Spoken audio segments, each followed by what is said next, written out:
Hey, Nerd Herd, Dynasty Nerds back again. This week, we're breaking down our favorite quarterbacks that we think are good buys and good sells for your Dynasty Fantasy Football team. When you play Dynasty Fantasy Football, one of the key things is when to buy, when to sell. Sometimes it hurts. You said goodbyes, and I thought you were leaving. I'm just here for Baker Mayfield. Ooh. Ready, set, hut, hut. Welcome to the Dynasty Nerds Fantasy Football Podcast, where we discuss Dynasty strategy, rankings, and all things NFL. So get ready to geek out on fantasy football with your host, Rich Dotson. And welcome to the Dynasty Fantasy Football Podcast, Nerd Herds. Was there an extra F in there somewhere? No, that was the last show. It's not even a Nerd Herd episode. It's just Dynasty Nerds. It's just regular. Yeah, hey guys, it's a Dynasty podcast. There you go. We do it all night. No, all night. I'm Rich Dotson here with my fellow nerds. You're Lionel Richie. Hey. I can't sing enough. And this is Garret Price. How's it going? It's going good. Yeah, I'm not Lionel Richie good, but yeah, I'm good.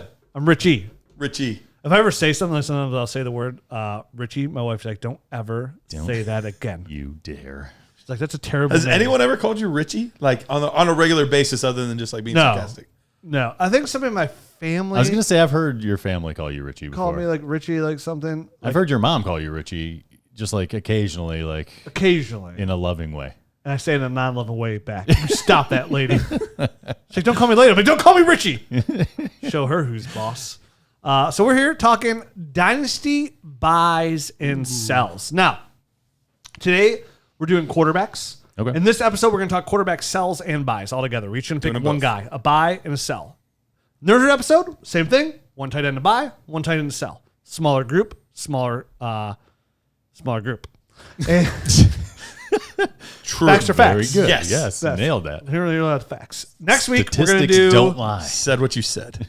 Next week, we're going to do 2 running back buys, 2 running back sells each. So it's going to be Nerd episode buy, regular episode buy, Nerd episode sell. Correct. Following week, we're going to do wide receivers. Right. And we're going to break that down. And then we're going to do another show after that, too. And we're going to do one every week. Twice Are a we? week. Yeah. We're here for that. Okay. That's all right. I wasn't sure if we were. So we got a lot to cover today. Got all that straight. We got a lot of hey, it's Dynasty Summer, boys. Yeah. It is Dynasty Summer. I Dynasty forgot Summer. about that. Dynasty hot Don't player you- summer. It's June now. It's officially Dynasty Summer. Don't you I know. dare forget it. Dude, my goal is to come back and look like this T-shirt I have on. When I go, well, before we get on to our show, let's talk about somebody that's fantastic. Yes. And it's not Garrett. It's Dynasty not. Depot. DynastyDepot.com. Check them out right now. If you use the promo code NERDS, you can get a big discount for $14.99 a year. And you're like, hey, Rich, $14.99 a year, that's pretty much $15. What do I give them for my $15? Well, guess what you get? You get to buy and sell FFPC Dynasty teams like you're on eBay. You're going to get out there, you're going to buy some teams, and you're going to buy them either for a huge discount. There could be a $1,500 team that you could buy on Dynasty Depot for about $100. And to buy in $1,500, that's a big discount you can get. You can buy teams that are in a $100 league for $300. And you're like, Rich, why would I buy a $100 team for $300? Well, you might think that team's the best team in the league, and you might win $500, and that person just wants to get out because they already won the league, and now they're doubling down. All these kind of opportunities lie before you at DynastyDepot.com. You got to check them out. And then you can also sell teams for a profit as well. Like we said this before about Dynasty Depot. If you're really good at drafting Dynasty startup teams and you think you draft a team that looks fantastic on paper before you ever play a snap, well, you could do that and then sell the team for profit. You could buy in for an FFPC team for $100. You could draft an amazing team and then immediately turn around and sell that team for $300. That's what you could do on DynastyDepot.com. That's the opportunity provides you. Like, you can literally just draft Dynasty teams, 10 of them, and sell them all for profit. And you can make money without ever playing it down in the 2021 season. There's so many teams on there now. Check them out, DynastyDepot.com, or draft one on FFPC today. Sign up for DynastyDepot.com and then sell your team. There's so many prizes you can win. You can win an opportunity to play an FFPC championship game, which you can win $500,000, which I know I can use that money. Yeah. 100,000. There's not nice too many stimulus. people that couldn't use that kind of stimulus. Oh, I can. That's the kind of stimulus Ooh. I'm looking for. Ooh. Yes. I'll be all red in the face because I'm all embarrassed because I'm so rich. I'm so richy. Richie. So check them out. DynastyDepot.com. Use the promo code NERDS to get that huge, massive discount. Now, Speaking of discount, the game of Dynasty Fantasy Football, one of the great things about it is how do you attack it? And it's buying and selling at the right opportunity, right? Correct. We're going to do the next 3 weeks shows on guys we think you should buy and sell. And people are like, wow, you're really dragging that out. No, this is an important conversation for this time of the year. Arguably the most important conversation. The most important. Like, if you don't understand the concept of where the direction of these players are going, your teams are going to stink, because that's what you have to capitalize on, where the value of players or you're constantly going to be overpaying, and you're going to be behind the 8 ball as far as just building your team for the future. You could buy a whole bunch of people, at a high point, but it's going to catch up with you really quickly. Your team's going to get old very fast. You're going to be like the Rams. Exactly. And you're going to be in cap trouble, so to speak, but you don't have any picks. You don't have any assets. Exactly. Yeah. Yeah, dude. Your team's not going to look good. It's going to be ugly. Nope. Terrible. Like me standing there naked at a Victoria's Secret model convention. It's terrible. It's not going to look right. It is not going to look right. Not at all. And that picture you just formed in my brain is not going to look right ever. Thank you. Appreciate that. You're so welcome. Burned in there. Is that something Victoria's Secret does? Does it have naked men? Well, I mean, I could be a trendsetter. There you go. Right? Look at you. I'm trying to be original. Richie the trendsetter. Nothing makes lingerie look good on women than having a naked, disgusting man. That's fair. Right, you know what? I might join you. Yeah. I could be a Dynasty Fantasy Well, Football. I can help sell a lot of lingerie. Yeah. Done and done. Dynasty Fantasy Football OG, and then I could be a Victoria's Secret old OG. And I'm like, oh, original gangster over there? I'm like, no, old guy. Old guy. Old guy. Way worse. Way worse. No, trust me, ain't nothing gangster about that. Talking about not packing the heat. What's wrong with that guy? Not a gangster at all. So it's a joke, man. It's a joke. Enlarge your image quickly over there. So the game of buying and selling Dynasty, it is important because we plan our podcast strategically like that, right? For the first quarter of the year, we're talking rookies, getting you ready for your rookie draft, breaking down all the rookies the best to our ability, and getting you prepared for your rookie draft, in our opinion. In the summertime, up to the football season, we like to help you mold that Dynasty team and get it ready for the fantasy football team, whether you're in a reloading team or you're in a championship contender now team. We want to hit all those subjects so you can make all the right moves, in our opinion, to be ready for the 2021 season or any season going forward. And then, of course, in season, we break down the game itself and make the moves according to how the game is playing out, right? Not try to overreact, try to make the smart decisions, because that's what it is. It's always about making smart decisions in Dynasty Fantasy Football. And when you make those decisions, because things change on a week-to-week basis, right?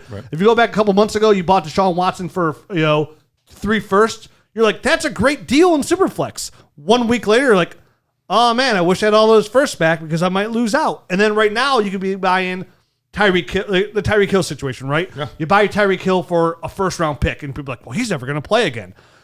Looks like it could be a terrible decision. A year later, that was a fantastic decision as a Dynasty Fantasy Football player. So buy and sell at the right time. When these shows come out, that's always an important part of the time when we're talking, right? Yep. Because what we say tomorrow might not be accurate, or today might not be accurate tomorrow. Correct. I'm trying to get some good quotes in here. Come on. You're nailing them, man. You are. Yeah. Okay. Well, do my best here. I am a wordsmith, after all. It's an epitome of everything. There you go. Now we're kicking it old school. Yeah, let's get back after it. Hashtag sleep fan. So let's start off with some quarterback buys. Right now, we'll kind of approach this as a super flex mentality. Is that a good way to look at it? Probably the best way, because people don't really care that much about quarterbacks and in a 1 QB league. Yep. Because we talk about this all the time. In a 1 QB league, I have no problem streaming, not necessarily streaming on a week-to-week basis, on a year-to-year basis quarterbacks. Just keep buying the old guys. Yeah, I have no problem buying Tom Brady, for a second-round pick and ride him for a couple of years for QB1 material. I have no problem buying Ryan Tannehill at a discount. I have no problem gambling on some quarterbacks, and then you can get him then you can just gamble in the draft, because you can get a guy in the third round. Like Josh Allen would be there in the third round. There's a chance Zach Wilson will be there in the third round, most likely in a 1 QB league. But in a Superflex league, they make all the difference. Now, let's start off with some buys. We'll break down why we think we should buy them. I'll go first. All right. Now, I'm shocked, by the way, at who you chose. If you're me also. Shooketh. I could not believe it. If you're new to the show, this might knock your socks off unless you're wearing sandals. But if you're not new to the show, then you know damn well who we're about to talk about. My number one buy is Baker Mayfield, number 6 quarterback of the Cleveland Browns, future Super Bowl champion in February 2022, coming to a television near you. Can't wait. So why? I'm hoping. Yeah. Why, besides my heart, am I telling you to buy Baker Mayfield? Right? We all know I love him, but I love him for a reason, and it helps. He's the quarterback to the Cleveland Browns. That does help. But you haven't loved all the Browns quarterbacks. Oh, certainly not. A majority I have not loved. But this is a quarterback who I loved on tape come out of college. He's one of the better college quarterbacks that I have had a pleasure of watching film on. So why should you buy Baker Mayfield for your fantasy football team? This is a quarterback that finishes QB 17.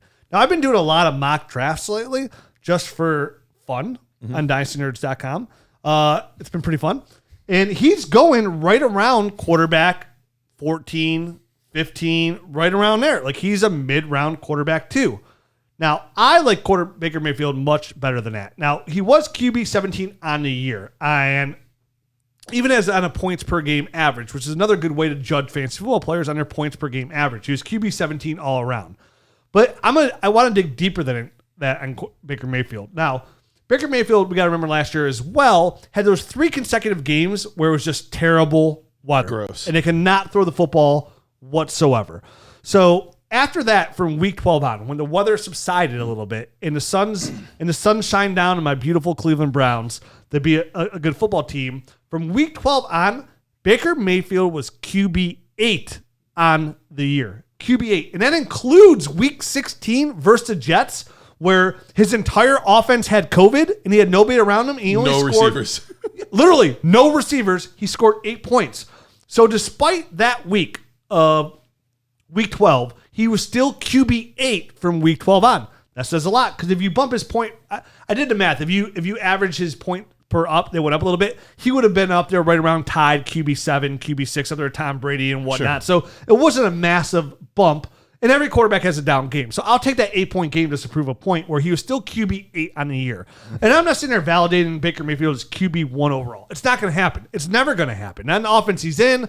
It's just not going to happen. But he's going back to a system where he was QB 8 on the second half of the year, where he finally had familiarity. It's his first time in 5 years where he's going to have the same coaching staff, same offensive coordinator going into a season. So not only that, but he has the best offensive line in football. He's getting a healthy Odell Beckham Jr. back who has a lot to prove. The tight ends, which usually take a full year to develop into a system, all 3 of those tight ends are coming back in a heavy 12 personnel system. You have Austin Hooper, David Njoku, and Harrison Bryant, who's a great buy as a tight end as well. So he's getting all those guys coming back. And from QB 8 on, you got to look at the guys that he was beating out, even with that Jets performance. He beat out Justin Herbert. He beat out Pat Mahomes. He did have one more game than Pat Mahomes, but still, he had 8 more points in him. Let's say Pat Mahomes could have had an 8-point game. Beat out Pat Mahomes, beat out Matt Ryan, beat out Kyler Murray, beat out Russell Wilson, beat out Matt Stafford, and beat out the dynasty darling right now at quarterback, Jalen Hurts. So it wasn't like he was just out here beating out turd Ferguson's. He was just playing really good football. Yeah. And I look for that to continue right off the bat in the next year. Great offensive line, tons of weapons, and a very accurate quarterback. And that's what I want my quarterbacks to be. We've been preaching this on this podcast for 7 years out of quarterbacks. Like, we don't care if they could throw 70 yards from their knees.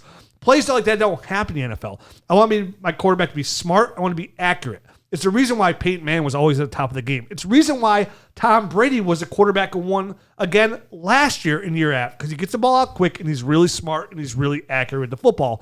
And this is what Baker Mayfield brings. Now, when you get a quarterback that's going 15, 16 in startups, 14, that screams value to me, right? Almost like Ryan Tannehill could be on this. Ryan Tannehill was quarterback number 8 overall last year. Quarterback 7, I think, the year before that. Or it flip-flops, one of the two. But he's a top 8 quarterback back-to-back years.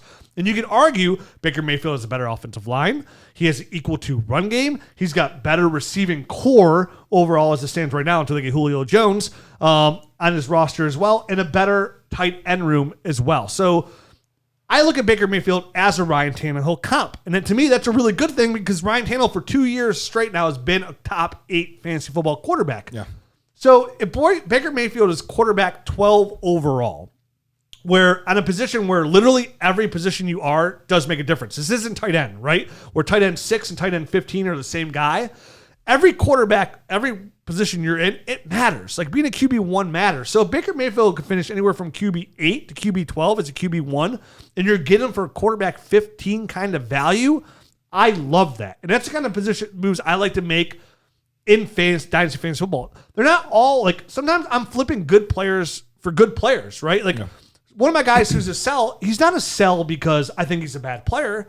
It's just I don't like his ADP or his value is. That's I'm the same exact way. That's how I play Dynasty. It's just I'm looking to squeeze the value out of everything I can possibly get. If I like a player, but I get a player who I think is equal to plus a little bit, I'm always going to take the plus because anytime I get a little bit of plus on my side, that's how you get a full roster of depth and good fantasy football players, which helps you make these small moves by slowly upgrading positions, right? Like you can give a good player for a good player, but then get a little bit of plus on top, which can end up being either a good player or with a draft pick another or a good player piece. with another trading piece, absolutely. all in all. So for me, Baker Mayfield's my number one buy. Not only because I love him, it's just I think the value is not where it should be. And I think it will recorrect itself after the 21 season and they win the Super Bowl and he has a great year. I think people are going to come piling in and I can't wait. But now's the value. Right. Again, it's about buying when you should buy. Now's the time to buy. And I do love the point that you made about, it's not his overall performance because he was in the first year in that scheme. And I think you do have to kind of look at those people differently than the people that are in an established kind of system that they're used to, because the second half of the season when everyone, the whole entire offense is more comfortable, including like your rookie left tackle and a lot of other moving pieces. That's the kind of, I think, the data that will hold up long term, in my opinion. So I like the fact that he was. Whatever he was, he ended up 15 or something like that. Quarterback 17. 17. I could definitely see him finishing much higher, just like he did, similar to the second half of last year. One of the things we talk about the longevity of quarterback, and that is true for the good quarterbacks, but there are plenty of quarterbacks that are kind of in his range right now that I have serious concerns about whether or not they'll still be the team starting quarterback in 2 or 3 seasons from now. We're looking at guys in that range. Matt Ryan, how much longer does he have? Maybe he's Tom Brady and he keeps going forever, but he's I believe he's 36 or 37. I think he's 36. Yeah. That's a decade on Baker. Yeah. So he's in that range. Jalen Hurts, how much longer will he be the starter? Maybe he will, maybe he won't. I don't know. Kirk Cousins, he just had a 3rd round quarterback drafted right behind him that they really like and hearing good things about. And the Vikings came on that Carolina report inside Carolina, the Panthers, that the Vikings tried to trade up number 8 to get Justin Fields. Right. So they're ready to move. Yeah, they have an eye to the future for sure at their quarterback Derek position. Carr's in that position. Like, there's just so many guys that like we feel okay about right now. Baker Mayfield, we know he is going to be the starting quarterback of the Cleveland Browns for the long haul. There's no concerns about that. I'm not worried about that value tanking anytime soon. So it's a much more safe investment than some of these other investments. You say long haul? Long haul. Please say forever. I need it. There are no forevers in the National Football League. Come on. Unless you're Tom Brady. Listen, my team's never even been to a Super Bowl. So, I mean, him being the Steelers the way he did last year is my euphoria. Oh, my gosh. That was amazing. Like a lot of people, when they die in their deathbed, their family will flash before their eyes. The last thing they see me, it's going to be Baker Mayfield winning that game. Actually, I'm sorry. The Steelers crying on the side. Went, it's Big Ben sitting on the bench by himself. No, it'd be when we win the Super Bowl. That will be. That will be it. Matt, give us your quarterback to buy. All right, so right now, my guy to buy right now is Matthew Stafford. Age 33. Right now, he's coming off the board as quarterback 14. Which to me, I think it's indicative of where he landed last year. Last year he was QB 15 on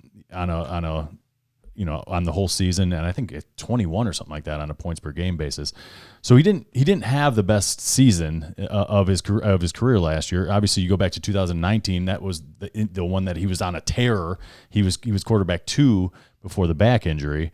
But last year was another kind of, I think, under the radar injury that affected him a bit. He had a torn ligament in his thumb that he had repaired this past offseason, but he played the whole second half of last season with that torn right thumb ligament, and I didn't realize that, or didn't remember it maybe.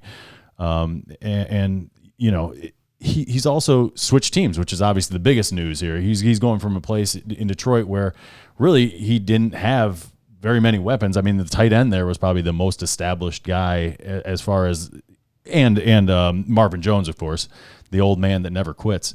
Never ever. Yeah, and Kenny Golladay was there for 4 games last season, then was injured. And the offensive line there he's going from an offensive line in Detroit that was a bottom 10 as far as sacks allowed to the Rams offense, which I believe was 6th overall. So he's getting a big upgrade on the offensive line and a huge upgrade from a weapon standpoint. Obviously, you know, you read them off: Robert Woods, Cooper Kupp, Van Jefferson, Deshaun Jackson, Tutu Atwell, and Kyler Higbee. Or Tyler Higbee are all huge upgrades. Obviously, the tight end's probably a step back, but all the rest of the situation there is a big time upgrade. And to still have the same, I think, ADP is in my opinion kind of bonkers. I think he's going to a better system as well, a more QB friendly system. So to be able to get a guy that's going to, you know, in my opinion, you know, he's going to be a top 8 guy at least at QB 14, I think it's great value. That's why I'm putting him here as a buy, because in 2 QB leagues, you're getting him as your second quarterback, but he's likely going to get you QB 1 type of production. And in Superflex, that's championship winning stuff. And a quarterback they'll probably lock up long term, relatively sooner than later. They'll give him a long term contract. And you mentioned, you know, with the whiz kid at coach there and having those weapons around him.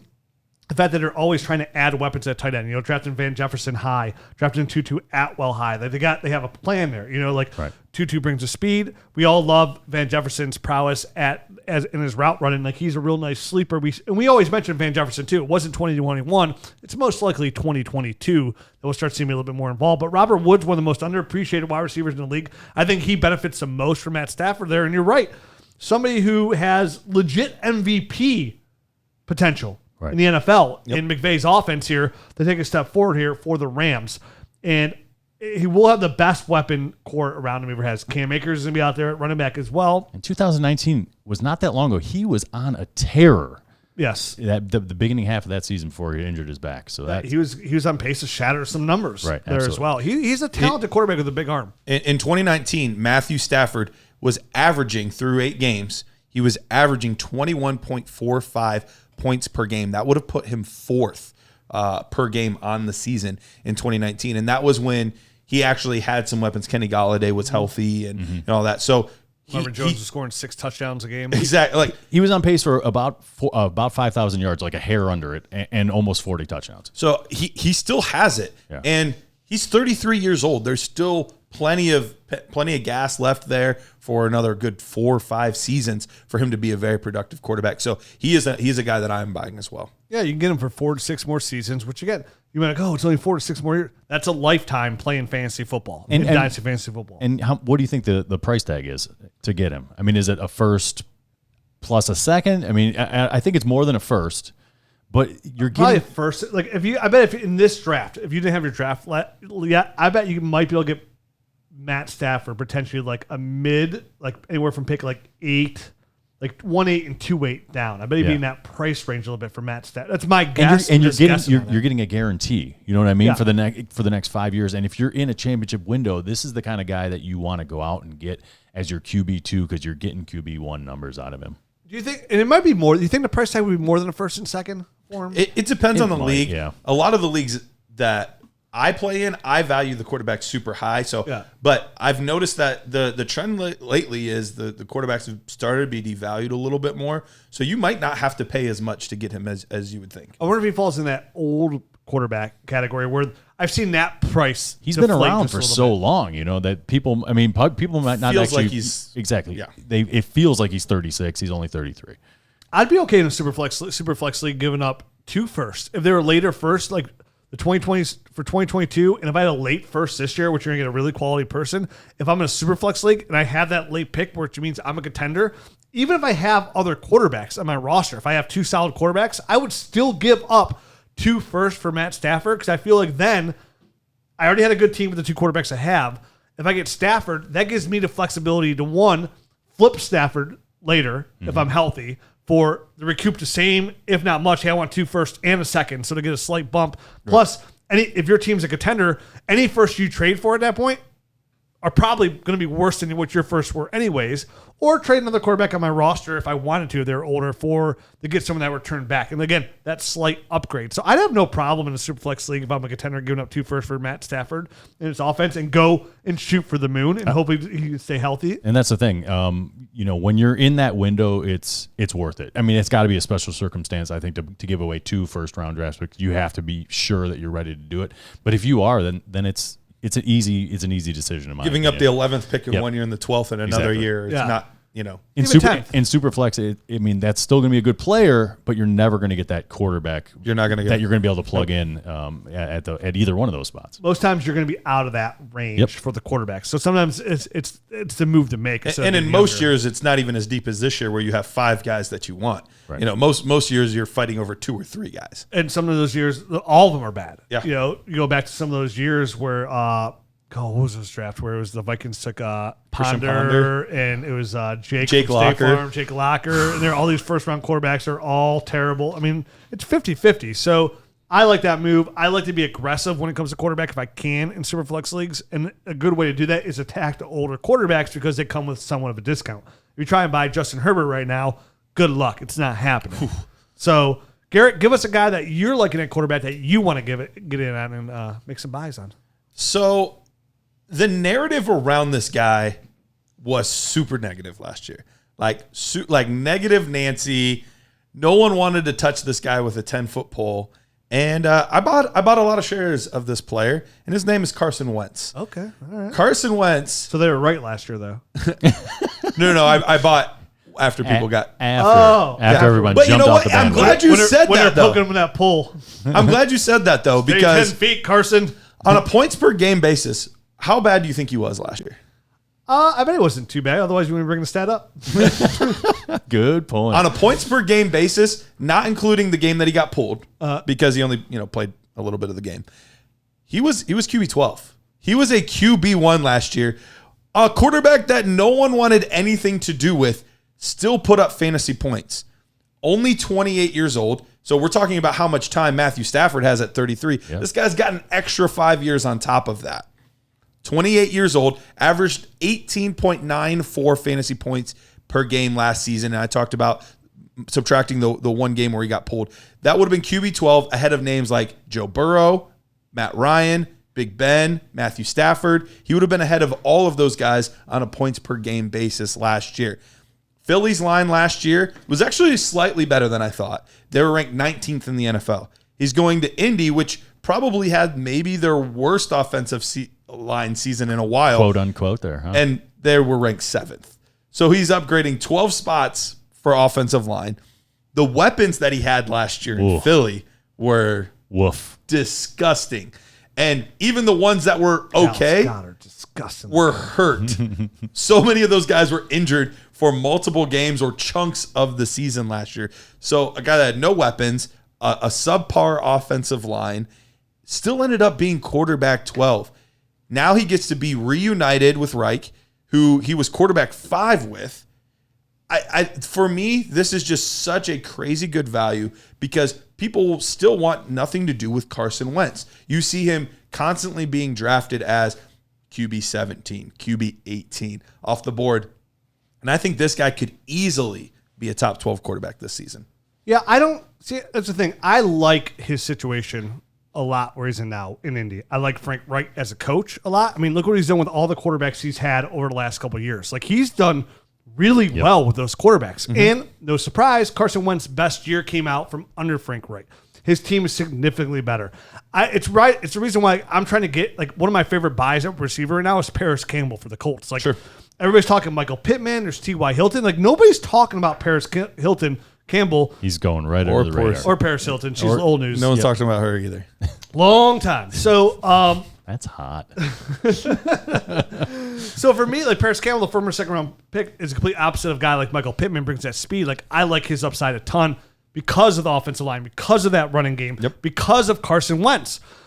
The only thing that worries about me is like I'm okay in Superflex. It depends on what the price tag is because the one thing it's pretty cheap. The one thing with Carson though is just the injury history, right? Like, and it's not just in the pros; it goes back to college and high school. Like he's always been injured, like Always. He's always injured. And the one thing that I had to question Garret on is, was the offensive line that bad in Philly, or was he holding on to the ball too long? And I think that's the one thing that we're going to find out. Sure. Going from Philly to this to supposedly a better offensive line situation in Indianapolis, is it on Carson holding the ball too long? Because that is something that was one of his major criticisms, I feel like, as to why he's always getting injured, why he's always getting hit, why he's taking so many sacks, is because he just holds on to the ball. He's always trying to make a big play. Sure. Which you want some of that, but you also want a guy that knows how to get rid of the ball and protect himself. So that's, I think, the one thing that he needs to do better at in order to kind of have that big, QB1 type of year.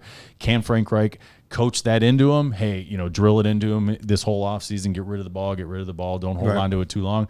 If he does, I think he could very well sneak into that QB1, because it's never been a talent issue with him. Exactly. The crazy part is, you mentioned it, I mentioned as well, the QB5 season, which was the second year in the league. He was QB5 on 13 games. Yeah. He missed 3 games that season, was still QB5. So the talent is absolutely there. It's never like he's missed an entire season. The lowest amount of games he's played in a season is 11. So, yes, he's been banged up quite a few times. It's mostly towards the end of the year. Yeah. That's where he's banged up too, where you need him the worn most. down. That's the problem too. And I do remember that as well, Matt. Him talking about he holds onto the ball too long. And I don't know, he came from North Dakota, so I know he was a farmer and he castrated cows a lot, and that's why he holds on to the ball too long. I don't know. But Jeez, man, I was wondering where you're going with that. But I had no idea. I fit it in perfectly. Yeah, you finally got it at the end. So there's concern there, but you're right. He's very talented. There's a reason he was the second quarterback taken overall in the NFL draft out of North Dakota with the limited amount of opportunity he had as well. Same thing for Trey Lance. So to me, I like Carson Wentz. It depends on the price tag. So you've been buying him recently. Oh, yeah. What's the average that you if you had to average it all out? What are you paying for Carson Wentz right now? What are you getting? So I actually recently made a trade with Tyler Gunther from DHH. Nobody likes to trade more in Dynasty Fans Football than Tyler Gunther for Dynasty Happy Hour. Nobody. Nobody. I made 55 trades with Tyler. Oh my goodness! In one league over the last 6 years. He tried to offer me, and I know he's listening, so I'm glad he'll hear this. He tried to offer. I'm trying to remember who. I think it was Aaron Rodgers, and my team's closer to rebuild than a contender. He offered me 4 different trades for Aaron Rodgers, and finally was fine, Aaron Rodgers straight up. I was like, Tyler, I keep telling you, I don't want Aaron Rodgers. I'm a rebuild team. Yeah. I can't use Aaron Rodgers. He's like, fine. But he does. He loves to trade. So we made a deal. I traded 105 and something really small. I want to say it was a late second or something like that. It wasn't my pick at 205. I don't remember what it was. I'd have to go back and look. And I got Carson Wentz and Will Fuller for 105.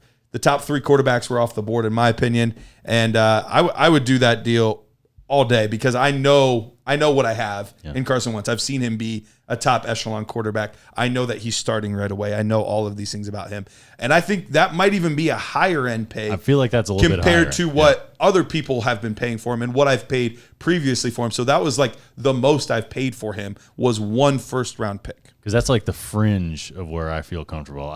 Yeah, there's a problem. I'd be looking at Kyle Pitts there at 105 in tight end premium league. Pitts was gone. Wait, it was gone? Mm-hmm. What quarterbacks were there? The only one left was Zach Wilson. Oh, see, I'd rather have Zach Wilson. I'd much rather have Wentz. I know exactly what I'm getting. I want to get younger. I want to if I'm reloaded, I want to get younger with Zach Wilson. Just me. He's 28. It's not. You have a decade. Zach Wilson's 21.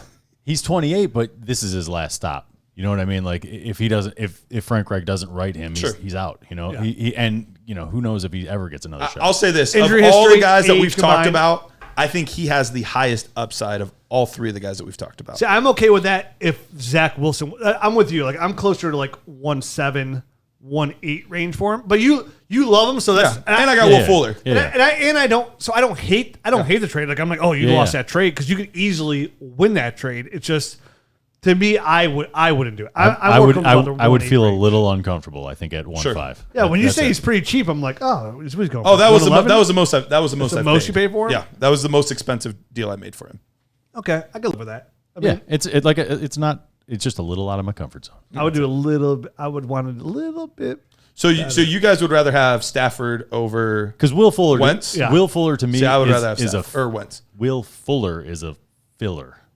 in that trade. For me, Will Fuller is Sure. You could get 100 Will Fullers. It doesn't move the needle. He doesn't like literally. That's just like a name somebody threw in there. That doesn't move the needle. Don't get mad, Will. Don't take all your roids and come over and start beating me up. I don't need that in my life, Mr. Ped Dispenser.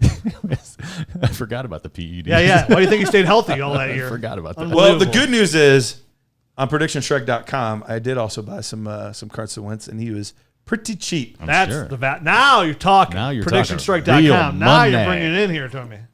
We're talking about guys like Wentz. We're talking about guys like Baker. We're talking about guys like Stafford. All guys that we expect their trajectory to go up. All guys that we would want to buy on PredictionStrike.com. They are the only performance-based stock market where you can buy and sell shares of professional athletes just like they were stocks. You can create your own portfolio. You can decide how much risk you want. Wentz maybe a little bit riskier. A little bit too much risk for me. Baker Mayfield, maybe a little bit safer, but super not as much safe. of a ceiling, maybe. You can decide how you want to play that over at PredictionStrike.com. They have the wonderful app, and on top of that, with the promo code Dynasty, you can receive $10 free with your first deposit of $20 or more. That's promo code Dynasty to receive $10 free with your first deposit of $20 or more. That sounds like a great deal. No, it also is a great deal if you head over to our friends at RealitySportsOnline.com. Now, RealitySportsOnline.com, you may ask yourself, what is that? Well, if you haven't heard of them, I don't know where you've been because it's the #1 auction fantasy football website out there today. It's where owners get to build and manage their fantasy football team like an NFL general manager, right? Where NFL teams have salary caps, you have budgets. That's where auction leagues get into value. And I know tons of friends. My friend John Bosch, like he swears by auction leagues. That's the only thing that he wants to play. And if you want to try it out and see if that's your forte, no other website does it better than RealitySportsOnline.com. You go there right now, use that promo code NERDS, and you get 10% off on your team or your league today. It's a real good opportunity to use your tools to see if you can like it. They have an awesome mock draft tool, so you can use that first to see how you would kind of play out the auction format. Like, there's all these different strategies, right? Like, my favorite strategy personally in auction is not to like blow my load early on all my money on these top guys. I like to let the market kind of come towards me. You're grinning over there. They want to make some bad comment. I'm not that kind of person, man. I've changed. I'm a new Rich. Changed. So This is last week. So it's just, and you can kind of see how you can do with their mock draft tool. It's an amazing tool to use. I encourage everybody to get over there today. RealitySportsOnline.com. It's the #1 auction fantasy football website in the world. And right now you get 10% off using that promo code NERDS. I played on there. Matt's played on there. Absolutely. Garrett Not will yet. eventually play on there. Has not yet played on there. Someday. It's a really good platform. Not only does it look good, the functionality is top of the line. It offers so much more. Free agency, multi-year contracts, so much going on. It's not complicated whatsoever because they make it super easy. RealitySportsOnline.com. Fantasy just got real. Use that promo code NERDS. Now, let's get into some quarterback sells, shall we? Let's do it. Now I'm going to lead us off. And I'm going to have everybody tweet at me, at Dynasty Rich, and write on YouTube comments. Leave a comment. Tell me how stupid I am on this. Why I think this guy is a sell. Now, I'm not advocating get out there and just get rid of this guy. I actually like this player. But it goes back to what I originally said is I think the value might be a little too high. And that's Kyler Murray for the Arizona Cardinals. Whoa, Ducking out of dodging. Ducking out of the way. Fists, rocks, sticks. Ooh. Whoa. Sticks and stones will break my bones. Calm down over there. They sure will. So why sell Kyler Murray? Well, currently right now his ADP is right around #2 overall. And I just don't like that. Right? Yeah, Like, that's a bit high. there's other guys that I would rather, like Dak Prescott, Trevor Lawrence, Justin Herbert, Joe Burrow, plus, of course, Baker Mayfield. Did I say that? Probably not. So Josh Allen. I mean, Josh Allen, yeah. I think usually Allen's going before. No, I've seen. I looked at multiple ADPs. So I said he's on average 2 to 3 because it's either Kyler Murray or Josh Allen is going to #2. I would take Josh Allen 100% of the time over Kyler Murray. So he's either 2 or 3. Now I again. What can I get plus? Like, can I get Justin Herbert plus? Can I get Trevor Lawrence plus? Can I get Dak? I'll take Dak equally almost. Can I get Joe Burrow plus? Can I do these moves to get better? Now, this was a guy who finished the year as QB2 overall. So he was fantastic. Now, when you look at Kyler Murray, there's a lot of things that worry me here about Kyler Murray. Number one, his size. He's 5'10", 207 pounds. So he's smaller. When you're smaller, you're more prone to injury. So it's not about, I don't care about him seeing over the line or his arm like that. It's just he's more likely to get hurt, right? We're more worried about his like weight, like more than his height, right? Like he's 5'10", 207. Yeah, it just, and we saw it last year. He got a shoulder injury right around week 11. He then, the last game of the year, he got that the ankle injury. He tried to come back from it. He only played 47% of the snaps. So over the last, even though he's quarterback 2 overall, over the last 10 weeks of the season, he was QB 11 overall on points per game basis. And this is a guy over the last 6 games of the year, he was QB 17 over the year.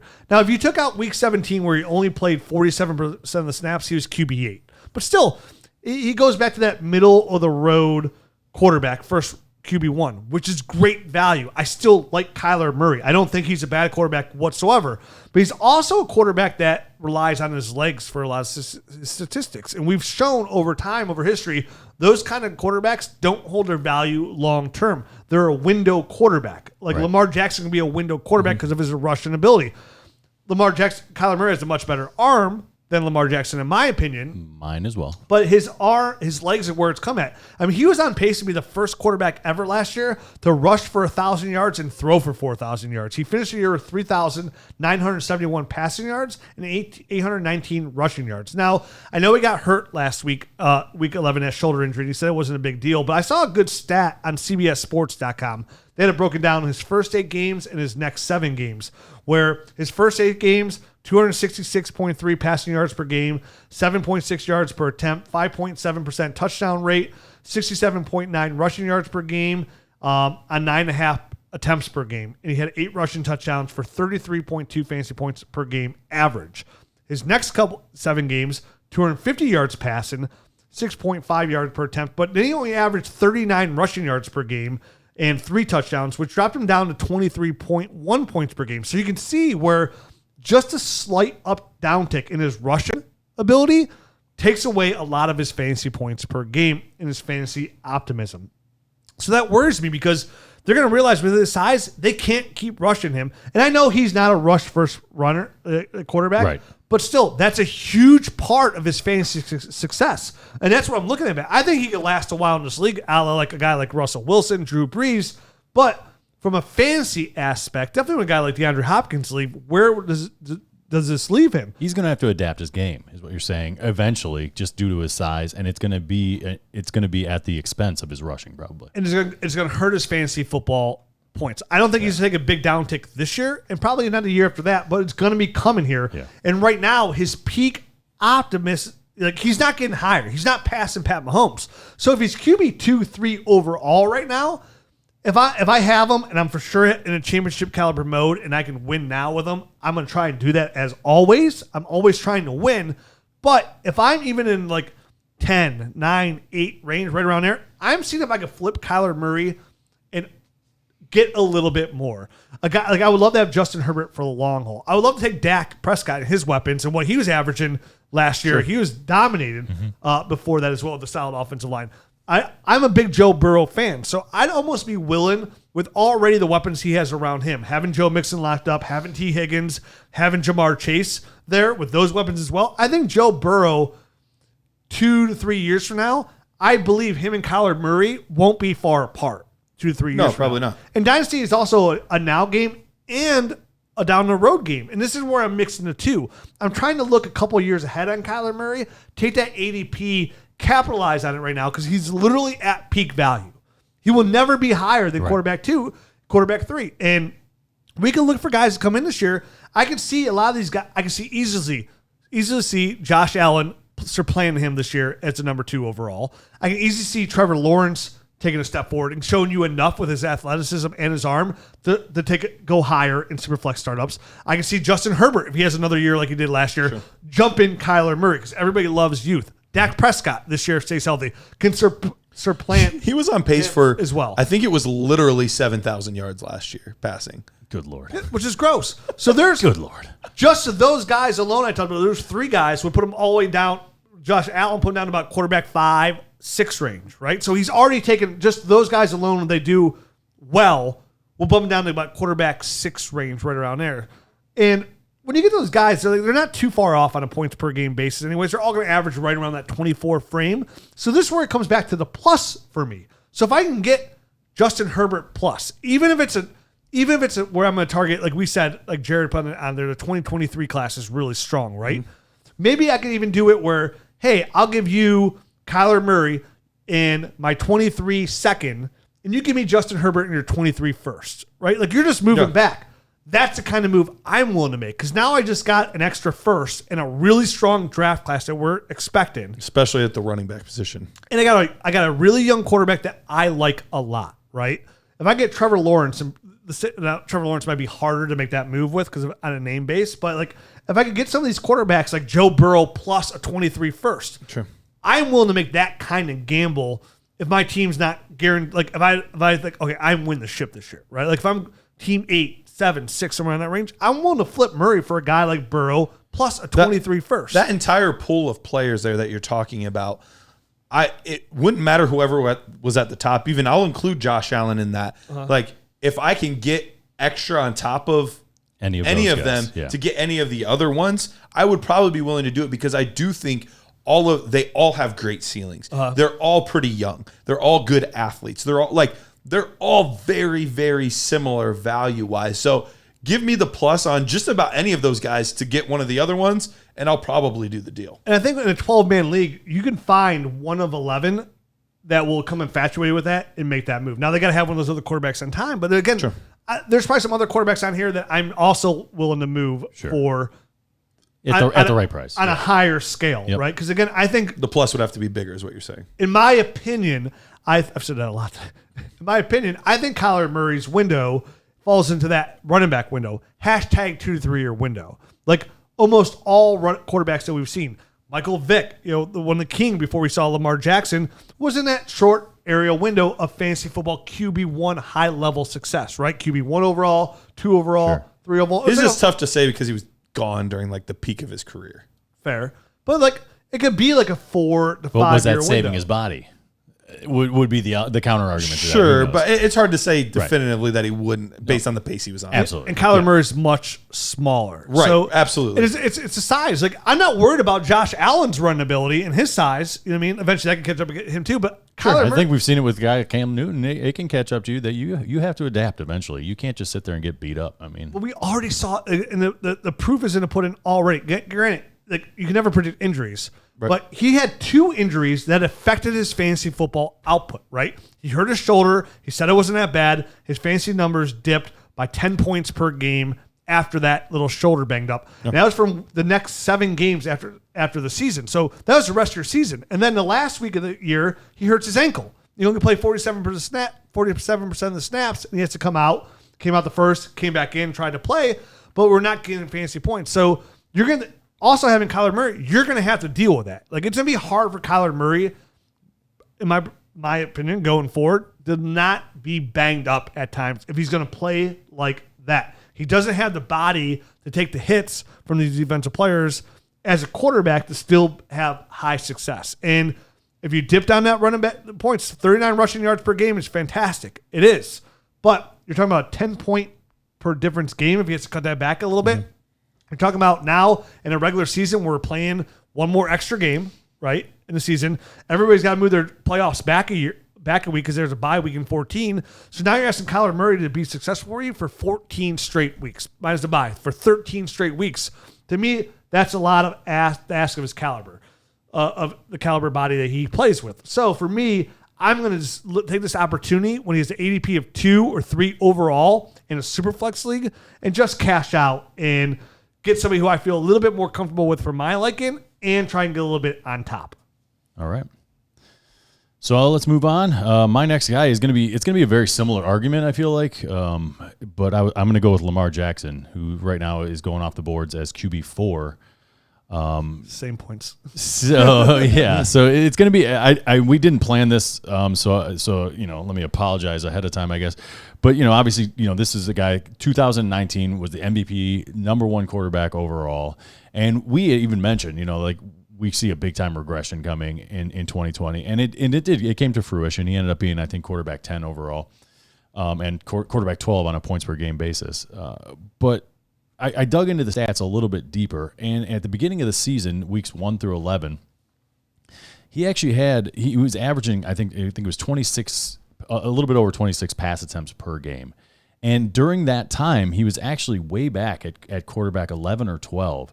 So it wasn't until the end of the season they started dialing it back. He was only throwing the ball 20 times per game in the last 4 or 5 games, where he actually made a big time push. He was quarterback. Sorry, I lost it on here. Was that Browns week? Yeah, he ended up being like quarterback 7 or something like that during that time frame, and all indications would be, hey, that's great. They're getting back in the mold of maybe his MVP type of season where he was really crushing it from a fantasy standpoint.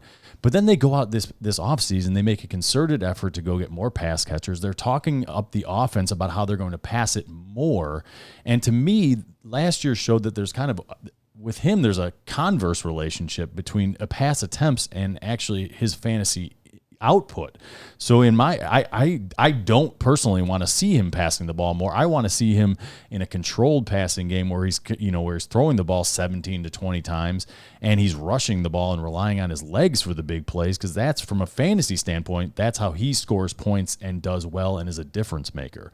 I know you were making the point earlier how, running quarterbacks, they don't have a long shelf life, and I feel like that, and I've always said that about Lamar Jackson, because he's not a special passer in my opinion. So I think people are overvaluing him based on the fact that, at the end of last year he kind of made this terror, but all indications are they're at least going to try to pass the ball and be more balanced. Normally, being more balanced is running the ball more and you're too pass heavy. In their instance, being balanced is actually them passing the ball more, because they're a very run heavy team. They're either first or second, in the past 3 or 4 years in rushing attempts. So it feels like a square peg round hole type of situation with Lamar Jackson and the way that the offense is trying to go for me. And one of those, I think, even though switch that off balance that a little bit more, is even when they do want to run the ball, some of those design run plays they had for Lamar Jackson, they're going to rely a little bit more on J.K. Dobbins, the fresh legs out of Ohio State, their second round pick. He's going to take a little bit more rushing ability from Lamar Jackson, because they know the same thing. Like Kyler Murray, they got to keep him healthy, because they know they're about to sign. They're going to sign Lamar Jackson to a long-term contract, and they're going to do it. So everything I've said makes it sound like I hate the guy, like you were saying. I don't. I never have. I don't see it being a long-term relationship that's going to work out great. I think Baltimore's going to go down that path. I think they've gone too far now to turn around and kind of, pivot and go a different direction. They're going to end up signing him they're going to try to make it work. I'm just not sure he has the arm to make it work long term. But from your fantasy output, I think he's a great option. I just don't think he's the 4th best option. So you're saying sell it to QB4 overall value, which I like, because I view him from quarterback. Where did he finish last year? Said 11, 9, right around there. I think he ended up finishing like 8. I think it was the stats I had was 10. 10. Okay. And Lamar Jackson, I think you have another very solid year this year because of rushing as well. Again, it's that window life. Where can I sell Lamar Jackson for plus, right? A quarter, like, can I get Justin Herbert? That'd probably be a hard one to get Justin Herbert plus, but if I can make the switch just for Justin Herbert, like, I want that long-term success. He's been a weird one in a lot of the drafts I've been, because I've seen him go as high as 4, but I've also seen him go as low as like 8 or 9. So I think he's kind of in that range for a lot of people with Burrow and Herbert and Lawrence and all of those guys. So yeah, if it's at 4, I'm willing to sell, but where I've seen him go around like 7 or 8, I'm pretty comfortable with that. I do think that I agree that I don't necessarily want him to be a pass-first quarterback. I like him running the football. That's where his value is. If he's a pass-first guy, he's not scoring as many fantasy points. Right. Is the bottom line. But the nice part is drafting Rashad Bateman is giving him the best offensive weapon in the receiving game that he's had. Like, he hasn't had. Outside of tight end, sure, but I mean, even that was a 3rd round pick that developed into a very good player. This was a 1st round pick that's a prototype receiver, not Hollywood Brown. That's this slot guy, that speed, whatever. Like, this is a guy that could fit his game, could be that alpha receiver that he's never had before. So I do think that will help the passing game overall. Yeah, but I agree with Matt. Like where the value for him when you draft him, you're not drafting Lamar Jackson for his passing. You're drafting passing him for his rushing ability. And again, that's where the uptick changes a little bit. So that's where he goes from being quarterback one, set a record yet setting year for fantasy football altogether with all his over 35 passing touchdowns, to falling back to where Matt said quarterback 8, quarterback 9. So when he goes as quarterback 8, 9, I'm okay with that. Me too. I wouldn't do it because again, I don't know about that long term. Sure. Again, he could be an outlier. He could do it. He could do it for the next 10 years. I wouldn't be blown away. He can become a better passer. I wouldn't be blown away. But history tells us, odds tell us that won't be the case. Right. And he could be quarterback 9, and if that hit takes a little bit, to quarterback 16, which is still very valuable in a Superflex league. But if I get a more prototype passer that I believe in, again, Trevor Lawrence, Justin Herbert, guys along those calibers, I would rather go that route and play it safe, because when you draft a guy like that, you're taking him in the first round.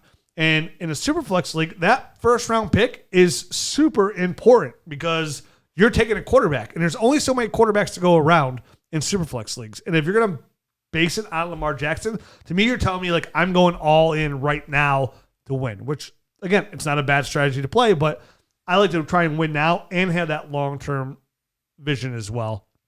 So I'm totally okay with Lamar Jackson. If I had him too, I'm selling Lamar Jackson, but I'm selling him for fair value, which is what we're saying. It's a value thing. That's it's exactly a value what it is. thing. Yep. Mm-hmm. Almost everything I said about Kyler Murray, pretty much falls back to kind of like towards Lamar and that Jackson. was like almost good. It was going to be word for word my opening statement is what you said, so I just kind of canned it and tried to wing something else. Just go with it. Yeah. And we'll probably break all these videos off in YouTube to enter each individual segment too. So if you just watch the segment on YouTube, go look at my sweet Kyler Murray. There you go. Yep. Garrett, give us the last guy on the list to get us out of here, and then we'll sell some stuff. The last guy in a quarterback world, I mentioned it with Baker Mayfield, how solid I feel about him. I'm not worried about his job. I'm always solid talking about it. Jeez, oh man.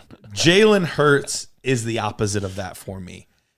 He's been a hard one to peg as far as where he's going, because I've seen him. What? You said peg, and Rich just made the Jalen squeeze the cheeks. You can't say stuff like that around. Yeah, Rich, I should have known. on. That's on me.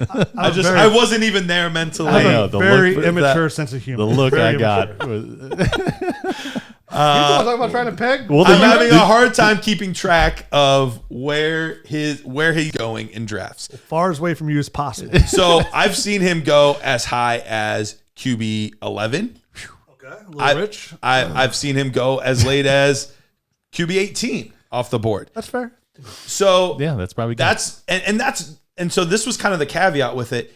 If it's some of those drafts where he's drafted around QB 17, QB 18, I'm willing to take that risk around there. Yeah. The problem is I've seen a lot of hype, a lot of tweets recently that Jalen Hurts absolutely will be a QB1 this year, no doubt about it, top 5 guy. And while that world does exist, it's just the risk involved with Jalen Hurts at quarterback makes me reluctant.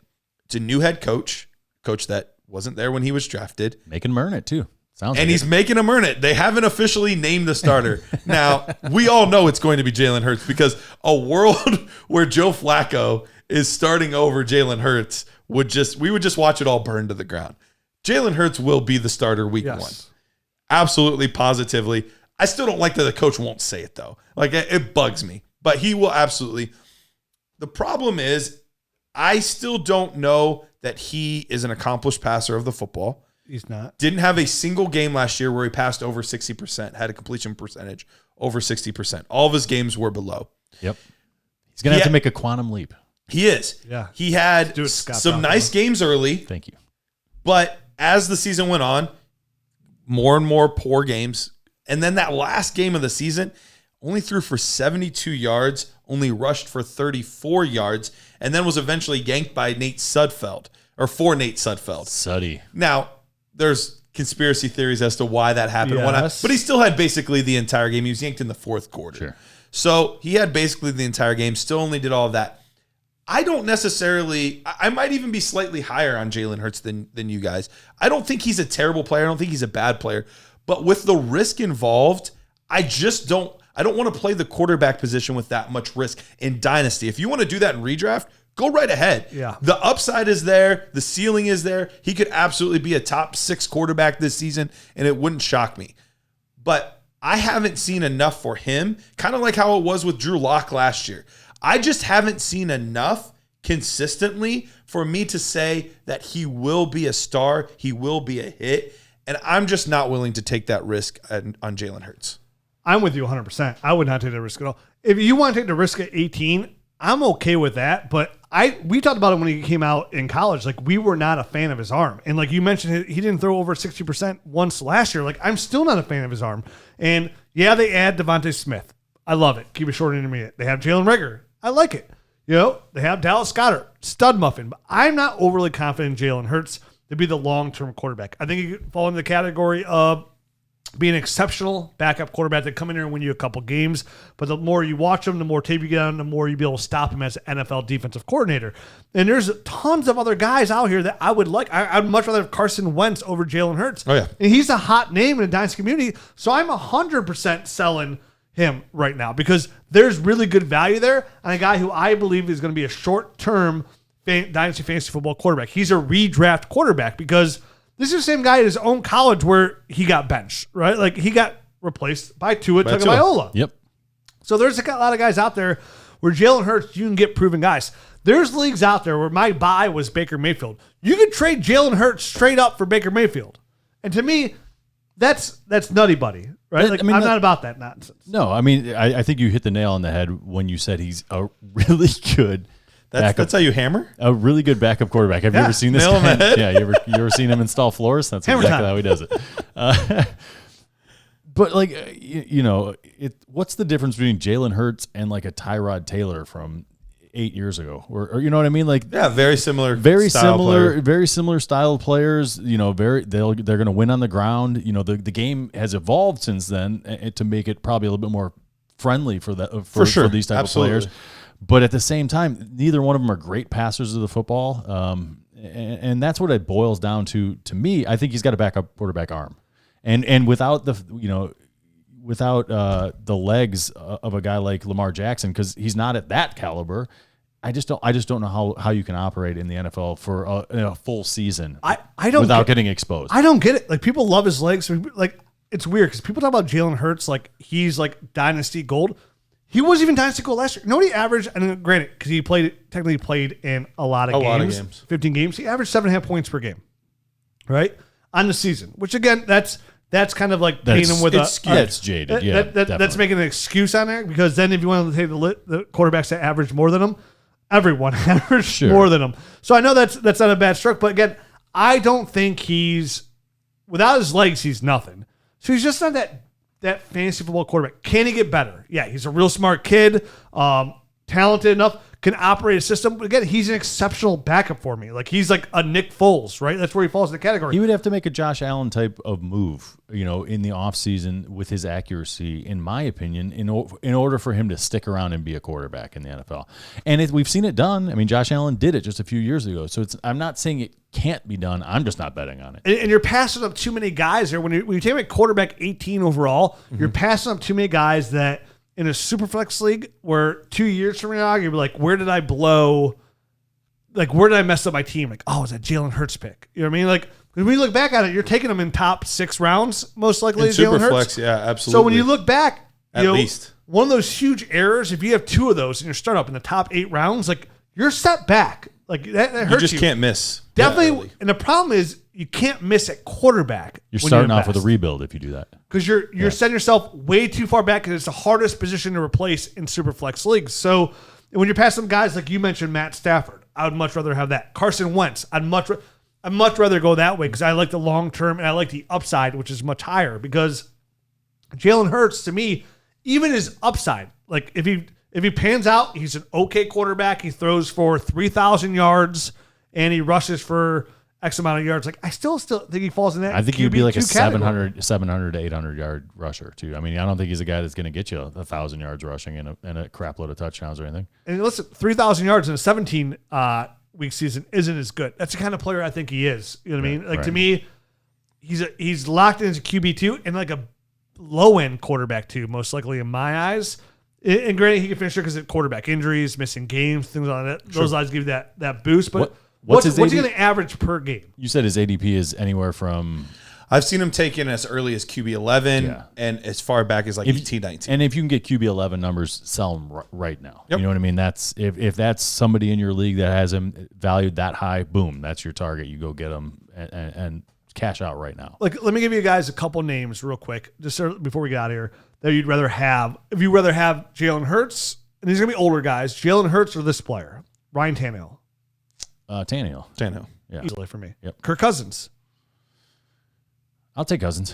Tough one. I mean, it's a tough one. I'm going to take Jalen Hurts. I think you're guaranteed the next 2 seasons for sure with Cousins and because Hurts, of his contract. And Hurts is a toss up. I'll take the upside on Hurts. Derek Carr. Ooh. I think I'd probably take Hurts. To be honest. I'll go Hurts. I like Carr though, but Derek Carr finished his quarterback 13 last year. And that was even with missing a couple games. With missing a couple games, he missed one game, but he was a little banged up there. Game and a half, I think. still feel like they're trying to replace him for some reason, even though they're not, and they haven't done any outwardly moves to make you think that they are. But most of their moves just haven't made sense. So the fact that he's still there. Second year coming the system, Henry Ruggs, Brian Edwards, and they got Darren Waller there. For sure. Give me Carr. Never mind. Screw it. Give me Carr. That's the thing. I think people would say you're crazy, but again, you're getting quarterback 13 overall last year. State takes a small dip. He finishes quarterback 15. Like, I'm taking Derek Carr. I really like Derek Carr. He's only 30. He was like my big buy last year. I remember like almost every show I was talking about him as a buy. It felt like, and so I'm definitely a fan. I have him as my QB3 on like tons of my teams. We mentioned Carson Wentz as well, but those are all guys in that category, which I think you might be able to entertain that move. Mm-hmm. Certainly Derek Carr, you can make that move easily. But those are the kind of moves that you can make. And I think be equal to, if not, well, obviously Tannehill will be better. You're gaining Tannehill. Age there. But I think by the time, here's the thing, even though Tannehill at 30, Derek Carr at 30, by the time they're done, I think Jalen Hurts will have been done. There's definitely that possibility for sure. So that's it for this show. We're going to go do the same show now with tight ends on the Nerd Herd episode. What is the Nerd Herd episode if you're not paying attention? It's our part of our Nerd Herd, which essentially is our paid platform. What do you get for that? Join the Nerd Herd. What do you get for paying money to join our website? Well, you get some of the best tools on the market. You get the Dynasty GM, which helps you manage all your Dynasty teams, which has a trade analyzer, a trade calculator, a league analyzer. It'll really stack you up against your league mates to show you where your league mates are strong, where they're weak, and what positions can you trade for easily. It really streamlines all your Dynasty leagues and really breaks it down for you. And we got a lot more tools coming as well. You get our exclusive rankings, you get the bonus podcast, and all the other tools that we're going to develop. There's so much out there. Dynasty Nerds Film Room, so you break down rookies. Check out dynastynerds.com. If you don't even believe us, we offer you a free 3-day trial to try everything out. It's literally free to try out everything we have at dynastynerds.com, the Dynasty GM, and all of it. And you can see what kind of benefit it could do for you and your Dynasty team on dynastynerds.com. Make sure to check it out. We've got a lot of new stuff coming, tools. We have a big tool coming out here within the next week or two, which will spawn a lot of other information for you that's going to be completely invaluable to your Dynasty team. Like the stuff that we're going to get from this new tool. Absolutely. And not only the tool going to be fun, which I'm sure a lot of people have broken down over the last couple of months what it's going to be, but the data that we're going to get from it. You've dropped a couple hints. I think you literally said it on this podcast. Yeah, I'm not mocking you either. And it's going to be invaluable to your Dynasty team and how we're going to be able to track that information as well. So I encourage everybody, if you're watching on YouTube, if you're listening to the podcast for the first time, get over to dynastynerds.com and check out all the things that we can offer you for such a great value to get locked into. And whatever price you pay now, you're grandfathered into that as well. So I encourage everybody to check it out. It is absolutely massive. And of course, if you ever want to talk Dynasty Fantasy Football, whether it's you're making comments on YouTube, comments on iTunes reviews, please leave us a review if you like us. If you don't like us, keep that to yourself and don't tell anybody. We don't need to know. Review us on iTunes. Like us, follow us on YouTube? We're there, right? Yep, we're on YouTube. We're on everything now. Like, Instagram, subscribe, Twitter, all that good stuff. Kind. Like, subscribe, leave comments. You're probably fellas, watching us on YouTube right now, probably. honestly. Ooh, who looks better, me or Garrett? Leave Matt out of this.